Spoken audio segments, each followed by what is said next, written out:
mazima bamanye ti Museveni talina gy'abatwala enswera ensiru yegoberera omulambo paka mu ntaana.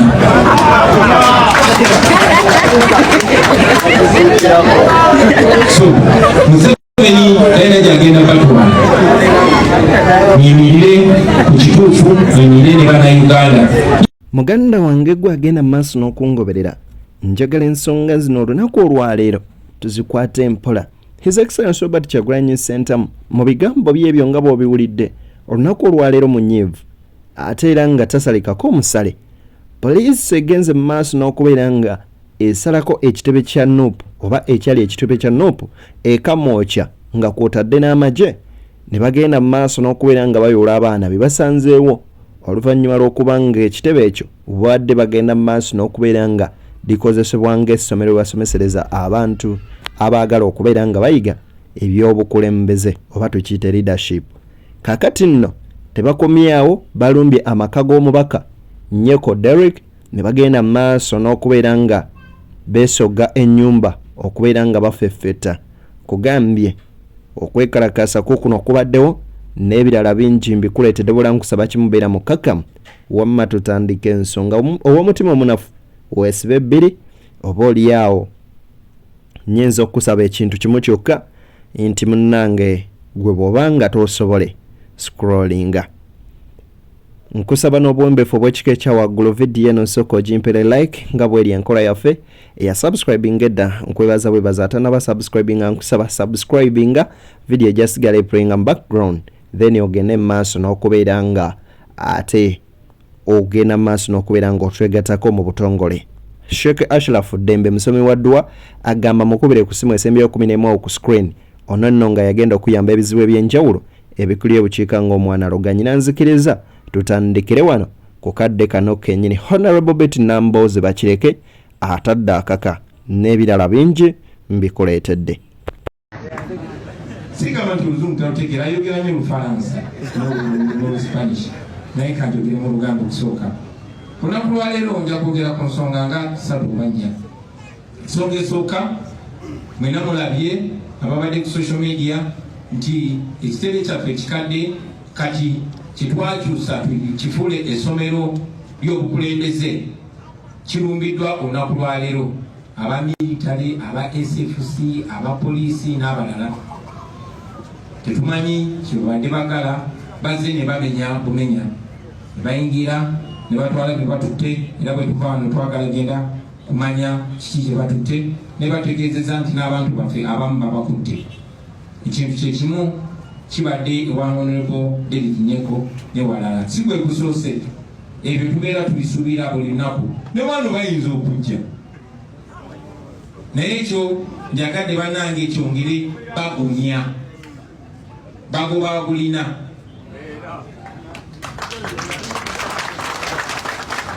Bwe muliraba nga gavumenti ya Nakyemalira Museveni tekyatutulugunya mumanya bali comfortable, ne buli wemulaba nga bali ku bunkenke nga bakola buli kikolobero ekibaswaza nga bamenya amateeka nga batutulugunya mumanya tubatuusiza ku kisenge. Awo mulina okwongereramu omulirawo. Essaawa zino bakimanyi bulungi nnyo. First of all, entebe Museveni tagituddemu asitamyemu sitamye kubanga siye, naye ate era naye akimanyi nti byasiba bikutuka mu buli mbeera. So mubeere bagumu, ebyo byebakola byongera kulaga bunafu bwabwe. Njagala okusaasira baganda baffe abasuubuzi okwetolola eggwanga, emisolo gye babateekako. Kirajjukirwa nti wiiki namba tugimazeeko mu basuubuzi nga beekalakaasa olw'omusolo gwa IFRAS gwe babataddeko ate era nga omukulembeze w'eggwanga Museveni yagamba nti si waakugujjawo. Kakati no His Excellency Robert Kyagulanyi Ssentamu avuddeyo n'agamba nti nga baba oludda oluvuganya gavumenti bali wamu n'abasuubuzi. Kakati ebyo nno omubaka Derek Nyeko mukyala we alombojja engeri abasajja babadde ayise abazigu abagenzi mu maaso n'okubeera nga bamusalako mbu nga bagamba balina court order ebakkiriza okwaza amaka ge paka mu kisenge.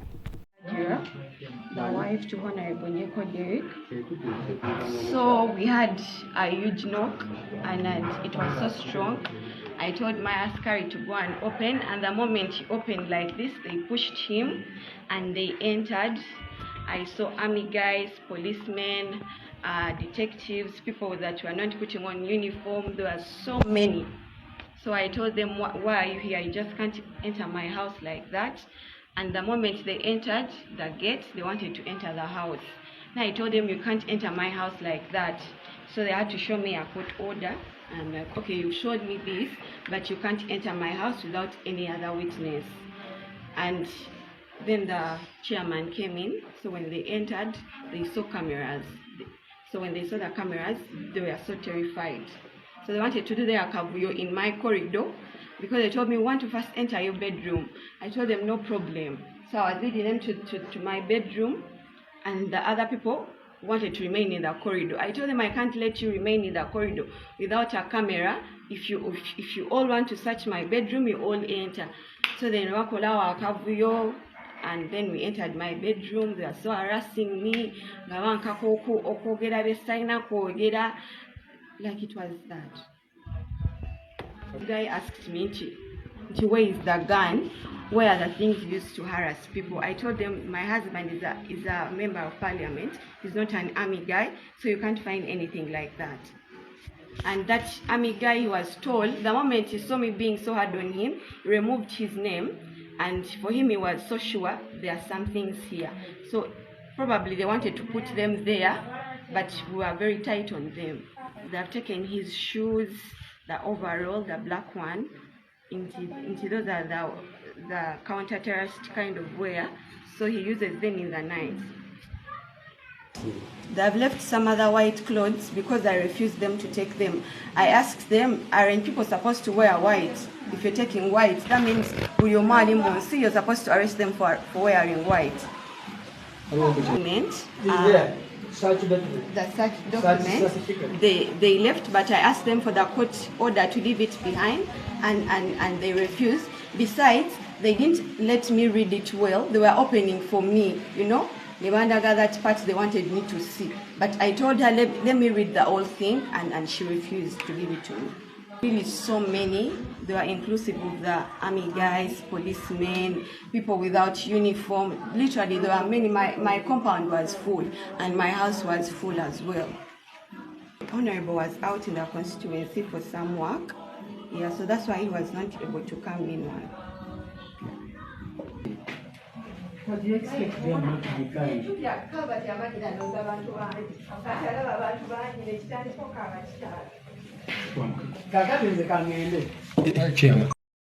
Ebyo nno bwe bityo bwe bibadde sayidi zeeyo. Kaakati omubaka Betty Nambooze Bakireke agambye Yesu wa kusuula nnanga wabula agenda sigala ku lyato ng'agoba. Nze sirinze kamu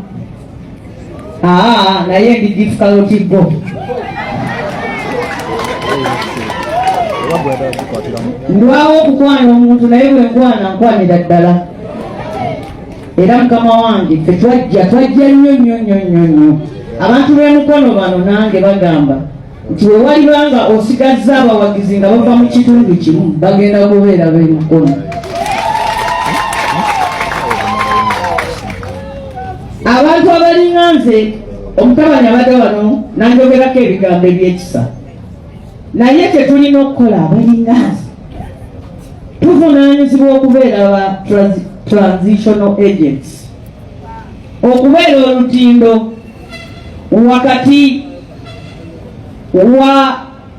wa generation egenda kati okumaliriza omulimu gwe twatandika ate naffe. Era ogwo omulimu tuli beetegefu okugukola. Nange nsanyuka nnyo okulaba ng'abantu ababeeranga nga baana bato nga bavubuka nga bawuliriza nga twogera kakati bakutte omumuli bakulembedde. Lumu nabadde njogera wano eri abantu abajja wano okusoma mu akademi, ne mbagamba nti kyeneewunya ku Kyagulanyi alinga nga mudduka lire n'akulaba ng'oleeta akati naye ng'olinga akeerewa n'addukako emabega fuuti 10 n'okunonaku n'omukwasa akati ate n'ayiriba n'adduka 10 nekijje ng'addukiddeko ne fuuti z'emmeka 10. So we watunonako akati twakakukwasa naye kyo tekigaana kubeera nga tubeerawo buli kaseera kubanga lire eno ya 10 bodduka 10 n'owaayo akati muno n'akatwala mu maaso naye ng'ekigendererwa tetwerabira twasituka kukyusa ggwanga lyaffe okulijja ku musajja eyajja agamba nti aleese fundamental change ate ye yennyini n'amaliriza ng'agamba tikati no change. Honorable Betty Namboze Bakireke nkugambye yatadde akakawanono wasinziridde n'agamba nti byabamubalira kabinja kabali mbo DP Block Mathias Mpuuga ebyo si byaliko wabula ali mabega wa His Excellence Robert Kyagulanyi Ssentamu mukakati nno ng'abantu bakyagenda mu maaso n'okubeera nga beebuuza Kabaka waali jjo waliwo ekifaananyi ekyagenze mu maaso n'okubeera nga kiyitingana ku mutimbagano nga bagamba nti Kabaka yakyaddeko mu ggwanga erimu. Kakati nno bonna eri mu ggwanga lya Bungereza abantu bagambye nti katukeere ku kkubo wabula full figure ayina ate bayisizzaamu eggaali bubi nnyo. Mwasaba Kabaka babamuwadde abagambanga nti natwali bajjanjabi bwe bamututa okumujjanjaba mwayulisa emimwa bwe mwamaze okuyulika ne musemba nakyo ne mumubanja mumwagala mulaba babamuwadde muzaako ki kyekiddako bwe mutalekerawo okuvuma abantu nakulengeza bannakwatwala ku levo zammwe waliyo abantu abatavuma nga banyiivu bakoowakowa dda ojjawa right evuma Katikkiro wa Buganda weebuuze wekayambala ebigere byo amaanyi agavuma Katikkiro wa Buganda Charles Peter Mayiga gajjawa Kabaka asiima busimi n'okulabikako naawe yamaze kusiima newunyala abamukubako obufaananyi abamufulumiza okuba wakyo obufaananyi omufulumye kajanja kakabampaani anti abantu baagala kulaba so what olaba okole ki kati mugenda kola ki so what is next mwamulabye what is next ali munigina temawewedde obadde oyagala asiba mugambo tusewaka hari Netherland makage simanyi luddawa bagambe Namibia nti walungi nnyo mumanyi buli alinya nyonyi n'agenda nti walungi nnyo walungi ne babadde andi mulimu ebyekiyeekera ate Kabaka nyinyini mujansi anti kyeŋŋamba Kabaka nyinyini munnamagye mulina ekintu kyemwalabira nti bonna bayeekera Museveni muyeekera Kabaka munnamagye ate ge Bulaaya sigawa nejjaali ali mu makage tolowooza nti mupangisa aliwa brother we ate njagala mutegere kigambo kimu nti Kabaka muntu human being nga ffe nga mamawo nga jjajjaawo nga kitaawo alwaza bamukuba empiso omubiri guno si moto Kabaka si moto muntu ng'abantu abalala nga ggwe kyakusinga kitiibwa nti yazaalibwa nga wanjawulo yazaalibwa nga wakitiibwa ekitiibwa tebalonda kironde teyesimba okukironda tebagaba kigabe yazaalibwa nga ali very special kyakusinga naye muntu nga ggwe human being alwala era asobola okubula nga bakitaabe bwe baabula nga tonamubuuza bakitaabe balabako ne bajjajjaabe baabula time yatuuka atuuka atya okwambala empale mu lubiri kati njagala mujje mutunnyonnyole mubasiba abamanye ennono waliwo ono bamuyita Sarah Kagere ono Sarah Kagere ono bamuyita David Mpanga omwami ono y'omu ku bavubuka abato abasinga okuba abagagga mu Buganda oba mu Uganda yonna ayina amataka agatalina alina ono alina amataka agatalina alina ebizimbe bwe muneetegereza obulungi ennyo Mirembe Villas eyo gye mumanyi obulungi nti ya Ssaabasajja mujja gizuulanga business investment z'abana abali wano genda mutuukako kati nojja osanga ono David Wasajja ono ekyobutoolo si kyekyandibadde si kyekizibu tulinamu abatoolo nga nabo baagala Obuganda tulinamu Abanyarwanda abaagala Obuganda buli muntu genda mukomerera ku lulwe ono David Wasajja ono naye akoze omulimu munene nnyo okusenga abantu ku mataka gaabwe kati bw'amala okusenda abantu ku mataka gaabwe ono ng'agamba Kabaka asiimye bano bwe bavumaganya Oluganda bano basaza ddiiru ku ddiiru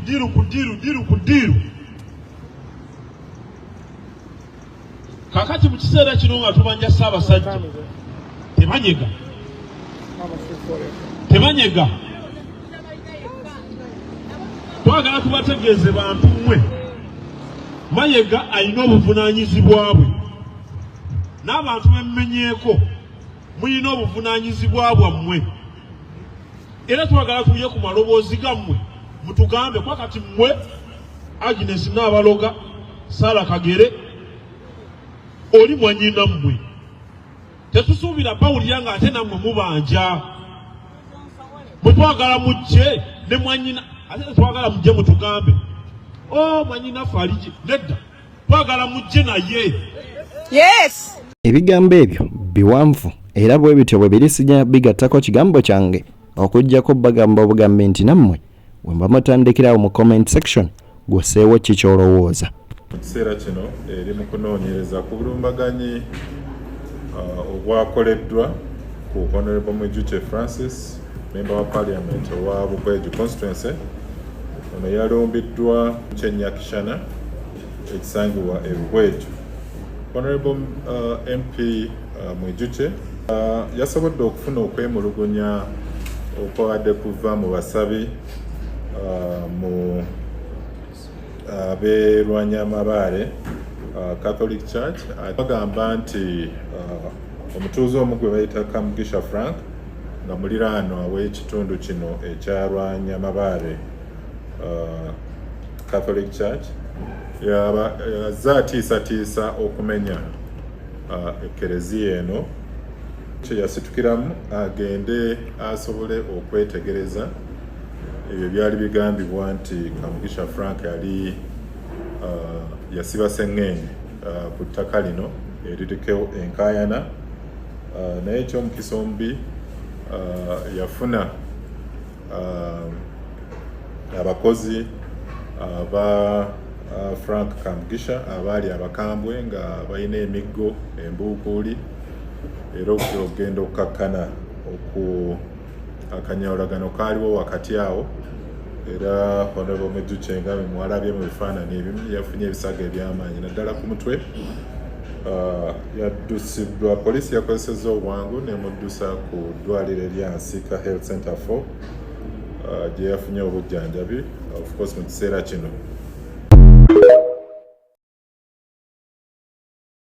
Ate ye Honorable Mwijuche Francis bamuyisizaamu eggaali era kati wetwogerera ali mu kupookya na biwundu. Olunaku lwajjo lwadde lunaku lw'abamaama. Frank Gashumba aliko obubaka bw'atadde naye obutasanyusizza abantu abamu naye buli muntu aba n'endowooza ye ate era omuleka mu ngeri nga bw'alowoozezza. Mwenna balabye mwenna ku social media nga mupostinga bamaama bammwe. Stop that rubbish. Totulaga maama wo ku social media mutulagire mu bikolwa.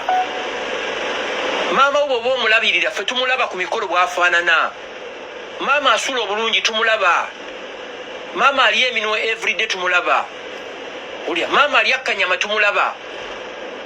Naye lwaki otulaga maama wo? Maama wange yasinga obulungi. Mirundi emeka gy'olabira maama wo? Musula mu buli hoteri mu buli bbaala nga mubuukanga ennyana. Naye nga bamaama bammwe abanywa ebikaawa.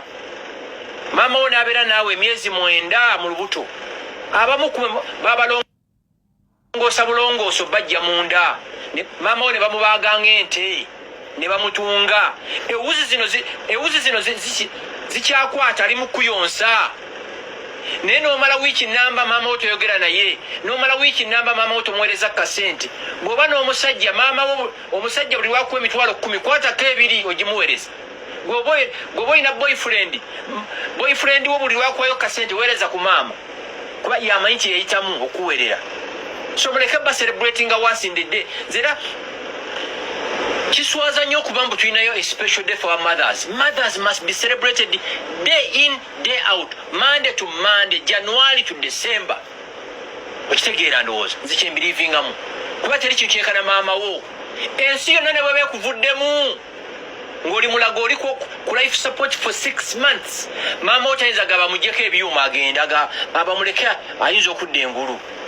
Bw'oba bakusibye luzira oba kigo omuntu ajja okulinnya taxi oba ateeke atambuze ebigere maama wo. Actually oba oyala okulaba the power of women genda mwapa prison genda makomera abantu abasinga okulambula abantu bamaama ontegeranoza mwenna benalabye eggula abalaga ennyo okwagala maama waasula atya bamaama bamwe basula ng'obubwa buno obubwa buno obubeera mu ttale kuba temubafaako ontegeranoza maama wo bw'abanywa akabiya kamuwe bw'abanywa wayini muwe bw'abanywa nga mulokole kajuyisa akanywe yesu agenda kudda ku nsi maama we akyanywa amazzi g'omu nsuwa ensuwa bajjajjaffe abaava e Rwanda baali banywera mu nsuwa ne maama nga anywere mu nsuwa. So that's the love I want to see. Njagala love eri practical seno love ya social media. Oba social media yayonoonye buli kintu olaba omuntu nga postinga maama we ezoga nti amufaako nnyo okitegeera n'olambula ensi yonna maama wo komawo kina akake kaliwa